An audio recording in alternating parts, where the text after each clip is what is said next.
করতে হবে। এবার অ্যাকচুয়াল পোল শুরু হবে। Control unit sealing is over, ভিভিপ্যাডও সিল হয়ে গেছে।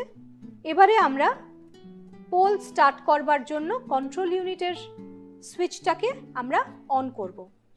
সুইচ অন করে দিলাম। সুইচ অনের সাথে সাথে আপনারা জানেন ভিভিপ্যাডের কিন্তু 7টি টেস্টিং স্লিপস অটোমেটিক্যালি জেনারেট হয়ে যাবে আগের মতন। ভিভিপ্যাড স্লিপস জেনারেট হয়ে যাবার পরে প্রথম ভোট দেবার আগে আপনারা টোটাল বাটনটা আরেকবার প্রেস করে দেখে নেবেন যে টোটাল ভোটস হচ্ছে পোল ইজ 0। এইটা 17 রেজিস্টারে নোট ডাউন করবার জায়গা আছে, তাহলে সেইখানে নোট ডাউন করে আপনারা ফার্স্ট ভোটারকে পোলের জন্য ডেকে নেবেন।